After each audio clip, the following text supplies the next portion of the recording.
Good morning, good afternoon, and or good night, depending on what time you're watching this video. This is my recap of Season 12, Episode 2 of The Real Housewives of Beverly Hills. Per your requests on my Instagram, I'm doing another week. Okay, I'll ask you probably tomorrow or later today if you want me to do next week's. But basically, here's where we're at. We start off with Dorit's robbery. She's talking about how come she wants to get back to work. And the reason behind this, in case you guys don't know, is that a lot of the fans found it very unusual that Dorit, with such a severe robbery by her own admission and PK's own admission, scary and all that, how come she was shooting literally 2 days later? So obviously Dorit and PK are on social media and they know that some of the fans were really not getting that. They were like, gee, she doesn't even take any time off. Now, Dorit did go off social media for a while and did take a break off that, which she loves to post, as you guys know. But a lot of fans were like, how severe can it be if she goes back to shooting 2 seconds later? So Dorit's beginning of episode 2, I believe, is her trying to explain to the fans, or production, trying to explain to the fans why Dorit is gone back to work, and that it has nothing to do with the fact that the robbery wasn't a big deal, but instead it has to do that she was raised by a father who was in the Israeli army and was, highly trained and skilled soldier, and taught her how to be able to compartmentalize, stress. And then she uses a bee story about how when she was a little girl, she would freak out because a bee was around her. And then the father one day basically caught a bee and put it in front of her and said, there's nothing to be afraid of. And essentially the story was if you flail your arms around, you might get stung, but if you do nothing and you don't react to the bee, then the bee probably won't do anything either.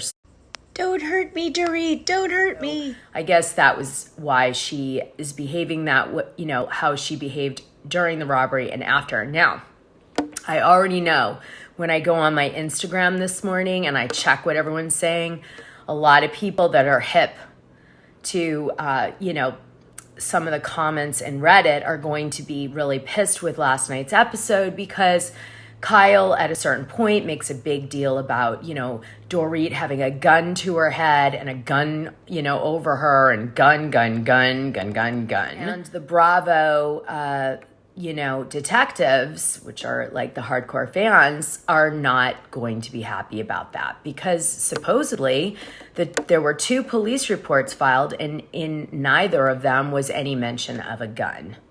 So the fans are going to be like, wait a minute, is someone overly dramatizing this robbery? Because it should have been mentioned, per these, the fans, should have been mentioned in the police reports if there was a gun used, in the crime.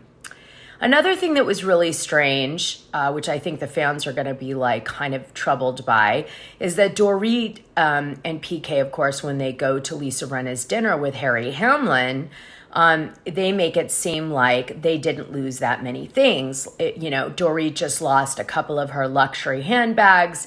PK lost a few watches, one of which was the most expensive one, which was $60,000. But this is really weird because purportedly, let me show you something. Okay, so this was released on October 28th, 2021 on Yahoo. It says, Dorit Kelmsley, a star of the Bravo reality television show The Real Housewives of Beverly Hills, was robbed of about $1 million in valuables during a home invasion on Wednesday evening, multiple law enforcement sources familiar with the investigation said. $1 million. Now, PK said his most expensive watch that was robbed was $60,000. So, we're talking what were these purses and these other watches that were stolen to be $1 million? Even if I would have to be maybe 6 Birkins and that were authentic, and it would have, authenticated. It would have to be like 6 like Rolex level watches. I don't know. To be fair, you guys, most couture purses, do not resell well. So especially the most expensive ones, just saying, it's a fact.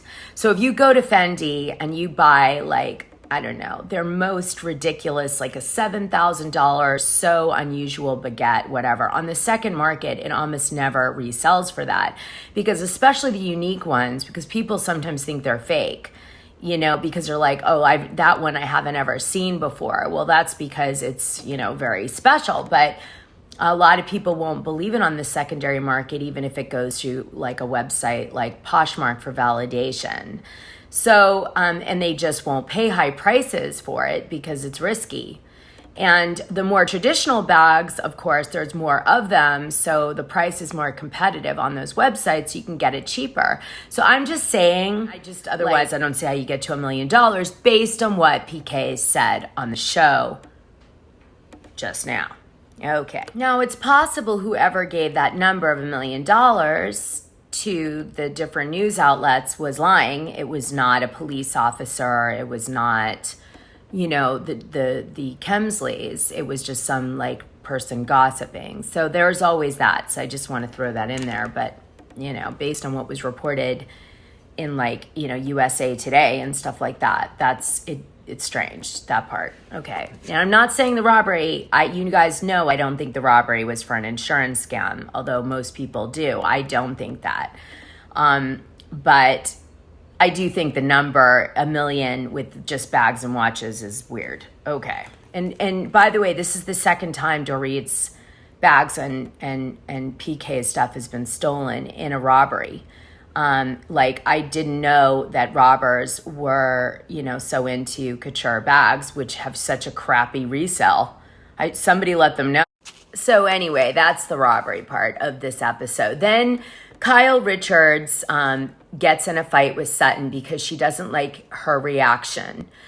Sutton is trying to talk to Kyle about her store and like an upcoming event with one of her designers, which she's very stressed about because she's trying to promote a line. I mean, what are the undertones of this with Sutton? Maybe her business isn't going as well as she would like, and she spent a lot of money on it, and she's stressed about that, but she's not saying it on camera because that kind of comes across to me. But anyway, so Sutton says to Kyle, listen, I don't react like, just because I don't react like everybody else doesn't mean I'm not like, I don't feel for her.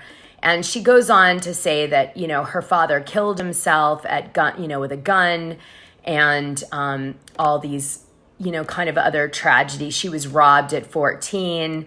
And Kyle says, well, this isn't about you, Sutton, which to me just showed, obviously, she's up Dorit's ass. I'm like, who's the kiss ass now, Kyle?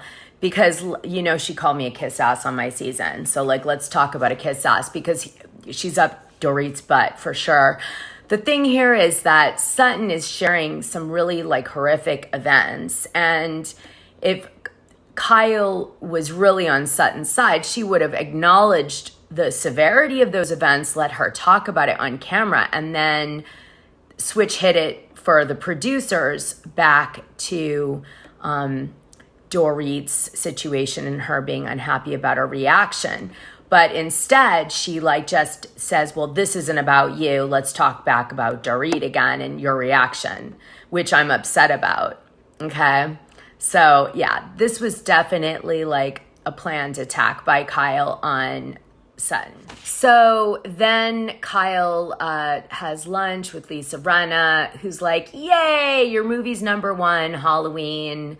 Congratulations. I was like dying when I was watching this scene because first of all, you guys may not know this story, the people in the Patreon do, but my ex-husband was one of the producer people on the Halloween series because his best friend is Mustafa Akkad's son, Malik Akkad, who ended up inheriting the series when poor Mustafa passed away. And so they went on to do movies together and stuff. And my husband worked on some and some he didn't. But anyway, Malik worked all the way through. So I actually, Malik didn't know Kyle. Okay, Mustafa did, but Malik didn't. And I went to an event that was like a big party. Okay. And I forget what party it was. But anyway, I took Malik as like my date, my friend's date. We weren't going out or anything. We were just friends. So I took him, okay, because I was very close with Malik. My husband and I were divorced and we were just friends. So I was like, come to this party with me. And then I was like, oh my God, you should meet Kyle. You know, she was in your dad's movies for years. And now Malik was doing the movies because my husband was working on them with him. So I was like, why don't you meet Kyle? Maybe you could like put her in one of the movies again, okay? And he's like, oh, okay, cool. So I introduced them. And that's when they exchanged phone numbers. And that's when that friendship started between them. And I'm assuming the discussion of having her at some point make a comeback on the movie Halloween. Okay? So instead of goodbye, Kyle, how about thank you, Kyle, to Dana? Because I haven't heard a thank you. You know, forget the spaghetti sauce. How about your number one movie? So now she admits on the show, too, that she's doing another one. You know, but so thank you, Dana, from Kyle with love is what I want to hear from her. You know, I know the truth. So anyway, what else? I'm like at one point, you guys, I was like the best secret agent in town. I hooked up so many people on jobs and stuff by like putting the right people together. I should have been a producer. Okay, so anyway, what happened? So we end up watching Crystal and Sutton go to lunch. And they go to Lady M Cake, which is like the sickest cakes, as you guys could probably see from the show. And they eat this crepe pancake cake, which is just, I was dying the whole time. It pretty much, the cake stole the episode for me. I don't even remember what the hell they were talking about. That's how much I loved that cake. So that was that. And then we get to the big thing, which is Harry. So then we end up at Andaz, which I'm pretty sure is owned by Sam Nazarian. So I'm assuming PK probably hooked Lisa Rinna up with that restaurant, in production with that restaurant for Harry's 70th birthday. But needless to say, Lisa has set it up that Sutton is going to be really uncomfortable at Harry Hamlin's 70th birthday because Harry sent a text to Sutton saying, you know, Elton John has always invited us to his AIDS Foundation event, and so we didn't need you to go, when Sutton went on Watch What Happens Live and basically said she never received a thank you for buying Harry and Lisa a ticket at her table or offering them, you know, 2 seats at her table. So anyway, if you watched my other video, you know that Sutton has definitely been documented on the charity's tax documents as a donor, and a large donor at that, for AIDS Foundation. Now, Lisa Rinna has not shown up on any of the tax documents. So the assumption I took away from last night was that Diana Jenkins, who apparently still has a friendship with Lisa Rinna from her book. And the thing is that Diana must have said to Lisa, or someone at the charity must have said to Lisa, look, if you come and do interviews, you don't have to pay the money for a ticket. And so, which by the way is really bad for the charity, because a lot of people are going to be like, wait a minute, I thought everybody was paying because it was a charity event. And when Lisa said that she did an interview for IMDb was originally a database where you could look up someone's credentials and their representation and their credits, okay? And IMDb then launched this channel that's like an after the fact business model for them. The channel itself does not have a lot of clout. It's not a hugely, in my opinion, I mean, maybe I'm wrong, something dramatic's happened, but it's just very unusual. If she had said, well, the charity called me and they said, well, if you can get TMZ to cover you on and do a whole thing about you at the event, or if you could, get, 60 Minutes, or, I don't know, even Watch What Happens Live to do a whole segment about it, that she went down and interviewed, did a little thing on it. I would get it. Okay. I would get it. But IMDb, She got like a $14,000 for her and Harry Hamlin. I'm supposed to believe that? Like, and she's bringing light to the cause. Like, I don't know. I'm sorry, guys. I'm sorry. Something's off for me. Just saying. Anyway, I'm siding on, I don't care what, unpopular opinion or not, I'm siding with Sutton on this one. She paid real money. She is documented properly, in the charities thing. And if I was Diana Jenkins, I'd be a little bit conscious that, the person to side with is the one that's paying the money to the charity, probably not the person who is just doing like an interview for you. Because at this point, Sutton could do the same interview and she probably would pay. So I don't know, like from a charity like board member perspective, I'm like, Diana, maybe you should keep your classless comments to yourself. And frankly, if someone called me a liar, I'd rip out the fucking encyclopedia to show that I wasn't lying. I don't know why I associate this filter with Lisa. Classless. Give me a break. Like this new chick, Diane, I know everything about her. Like she's going to be the one that like is going to be judging class. I don't think so. Anyway, please. See how she's already bragging about her connections to the Kardashians and everything. That's her MO. So anyway, but I'm not falling for it because I already know her MO. All right. So let's see what else happens on this thing. Anyway, I'm dying the whole time because Diana's like, oh, look at all my Cartier rings. And then she's like, nouveau rich, which I guess she's saying I am and owning it. But then at the same time, she's trying to dictate at the table what is class and classless. And I just was like, what is happening here? I'm so confused. But I'm sure, the fans will love her because she's going to be ostentatious and she is a character for sure. So she's definitely someone that is interesting to watch. Now, what's weird is it sounds like Erica Girardi wants to marry Diana Jenkins in the show because Diana Jenkins, as I mentioned, comes for Sutton because she says she's classless. She tries to protect Lisa. Erica's like up Diana's ass. And Erica says to Diane, like on camera, that she would love to be Erica Jenkins. I'm like, Erica Jenkins, like meaning her daughter, meaning her wife. Like, I don't know. Maybe Erica's going to try to marry into family by like marrying Diana. Maybe she knows something we don't. Anyway, it's funny because later on Watch What Happens Live, Erica was like up for, instead of a menage a trois, she was up for a fivesome with some of the housewives and their husbands. So we'll leave that there. Okay, so then what happens? Lisa does a nice speech, which I did enjoy, about her being with Harry Hamlin for 30 years and him being the best thing since sliced bread, which I feel like she's said a million times. But anyway, there it is. He seems to tear up. That's really sweet.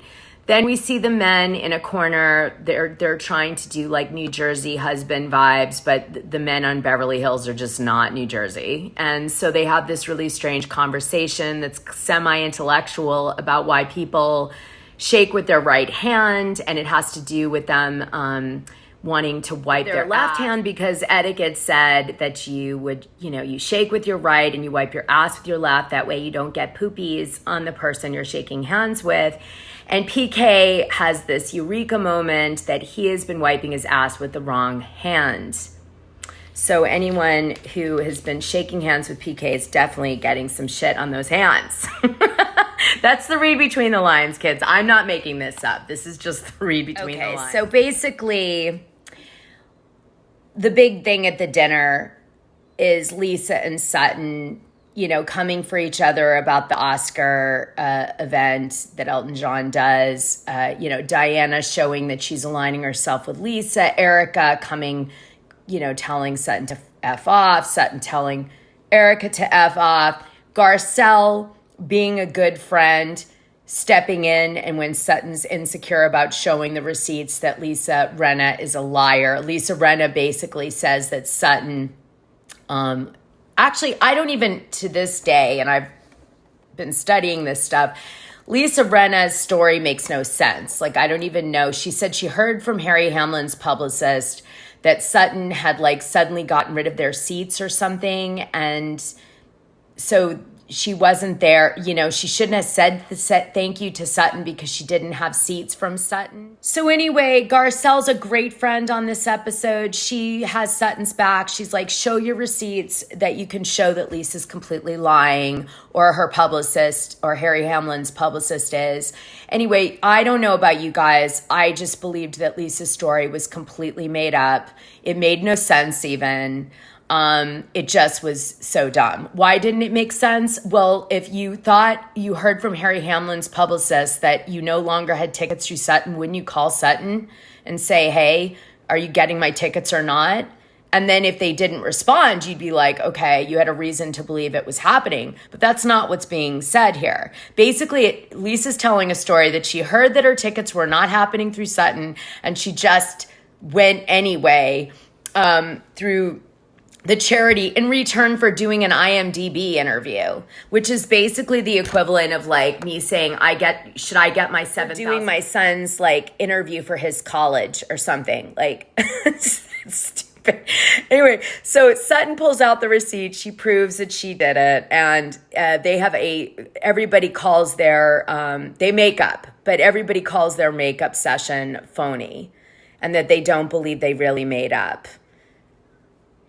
I mean, so I guess they made up just for that moment because of the, Harry Hamlin's birthday. I don't know what the hell that was all about. That was weird. It was a weird edit to me. I don't know. Bravo, I think, struggled on this episode. Oh, by the way, I thought you might want to know that Lisa Rinna did sit at Sutton's table the night that she's claiming that she didn't think she had tickets through Sutton.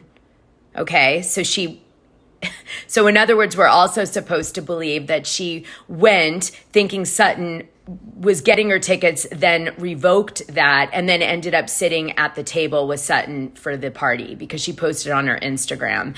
If you haven't seen that video, go down and see the one about It's Cassa's Oscar drama. It has the video at the end if you want to see it for yourself that Lisa Rinna posted, where she's clearly sitting at Sutton's table. So like, give me a break. The only other meaningful thing that happens on this episode is we go to Diana Jenkins' mansion, and she lets us know a little background about her, pretty much the story that she's been telling, the media outlets for years. That's her go-to story that she tells. And I just did a big deep dive episode on Diana Jenkins with Crazy Days and Nights Enty, who does the blinds, and we're actually dropping part 2 this Sunday, which is it's like, if you want a deep dive on Diana Jenkins, part 1 was last Sunday and part 2 is this Sunday. Pay the $6, listen to the 2 episodes because it's $6 a month. And you'll get like 4 Dishing Drama Dana episodes over the month with that, because we drop one a week.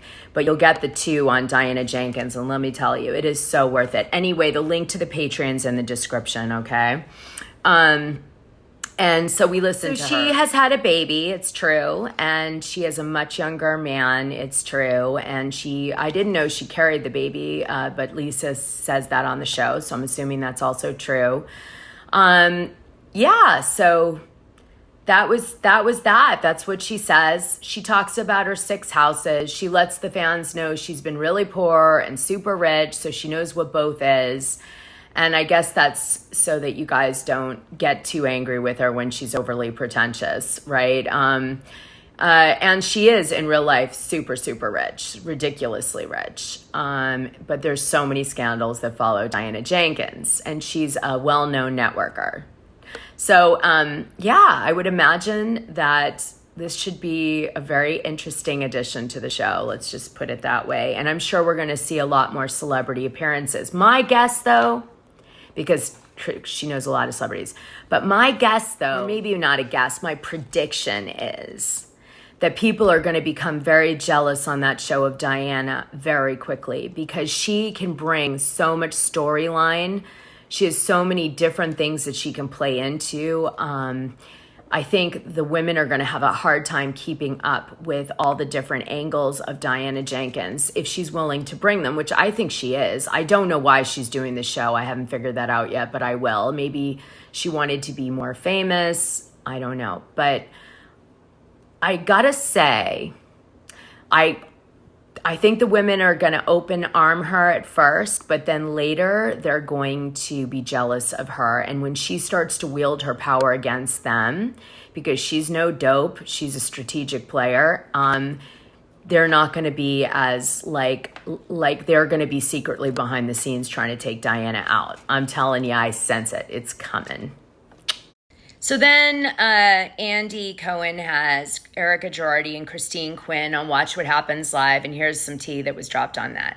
Christine Quinn was not clear on her messaging on the show, and Andy asked her a bunch of questions like that he would have asked her if she had gone to the reunion for Selling Sunset, because as you guys know, if you watched my previous videos, she didn't show up, and she said she didn't show up because of her of COVID, and her castmates said that it wasn't COVID, and then she said to other people she quit, but now she's been saying she's coming back. But then Page Six dumped this mother load that the producer told her to die and all this stuff. So yeah, a lot of stuff happening there with Christine Quinn. I'm going to do a video about that with all the sound bites from her interview for you guys. If you just wait, it's coming. Andy brings up, Jen Shah to Erica, and he's like, why do you think the fans came so hard for you when Jen Shah was like actually indicted with criminal charges and you were only, basically head to toe covered in civil cases?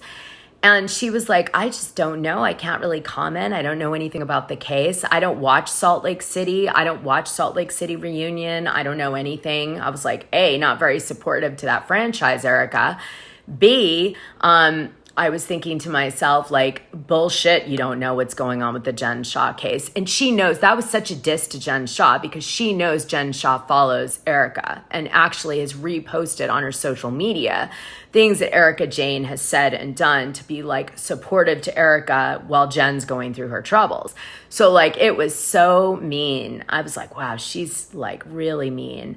But Jen, she just basically made some kind of like BS comment. I mean, I know why Jen Shah is not as hated by the fans. It's because Jen Shah's occasionally on her show showing some vulnerability about her situation that she's going in, and she's denying that it happened. Clearly, that's her position. And, and she's also still trying to bring it for the fans. But, so I think the fans, and also, I think the fans, the majority of fans aren't really clear on what Jen Shah did because it's a more complex white collar situation than Erica Jane's situation. And Tom Girardi stole like upwards, it looks like, of like $500 million, like from clients and vendors and loan companies. And Erica, had her own surrounding her wealth and her lifestyle and bragging as if she had something to brag about. And the truth is all that money was made on the backs of orphans and widows, sick people who died. I mean, and it should be criminal. And honestly, I do believe that they're investigating it criminally. And, so everybody in the Girardi camp that doesn't have dementia or Alzheimer's better be careful. We're back. All right, you guys, remember, I use filters for subliminal messages, especially, and sometimes more direct ones. So I don't just make them because they're entertaining. They do keep you awake, but I do them because I also do them for so I don't get bored of my own videos, right? But I think you need to know that there are messages in a lot of the filters I do. So I just want to remind you of that as you're watching. Okay, you guys, like, subscribe, and hit that notification button. If you happen to miss the live I did with David yesterday about Real Housewives of New Jersey, part 2 and 3, do watch it. It's an hour, but it is so good. You'll get so much out of it. And I don't know. I'll see you soon. I'll see you on the other side. I'll see you down the path.